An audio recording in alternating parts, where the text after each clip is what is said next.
bobomi mwana na ngai na go. Vous avez tué Mwana o lubinga na 17 ans nazalaki na mwana.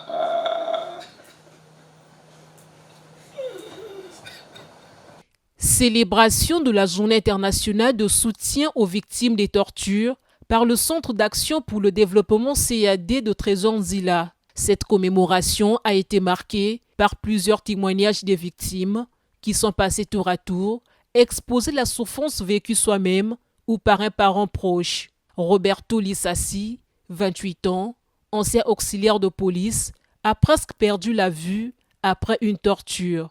Il explique les faits. Les faits qui m'étaient reprochés, j'aurais fait extirper un jeune homme des geôles de l'OCH. Bon, quand je suis arrivé, on a sorti le jeune homme ensanglanté. Il a dit que ce n'est pas moi qui l'avais extirpé des geôles. Bon, c'est là que j'ai reçu des coups jusqu'à la perte de mon œil. Ils sont allés piller chez moi. Ils m'ont fait traîner de 10h à 18h. Et puis ils sont partis me jeter au CHU de Brazzaville.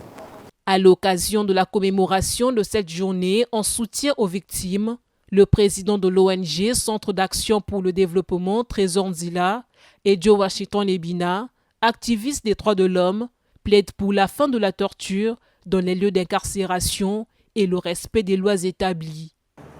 Notre message, c'est de dire que il n'est pas du tout acceptable qu'en 2025, que la torture continue à être largement pratiquée sans conséquence.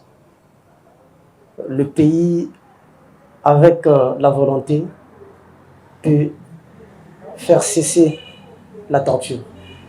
Il y a des pays qui ont fait des avancées remarquables sur la question. Nous aussi, nous pouvons faire autant.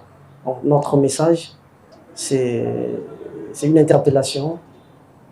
Les décideurs doivent s'engager à ce que la torture ne soit plus une réalité dans notre pays. Les détentions au-delà de 6 mois, ce ne sont pas des textes qui existent au Congo. Alors il ne faut pas créer la loi par rapport à sa volonté personnelle. Donc nous demandons simplement le respect des textes, le respect de la loi.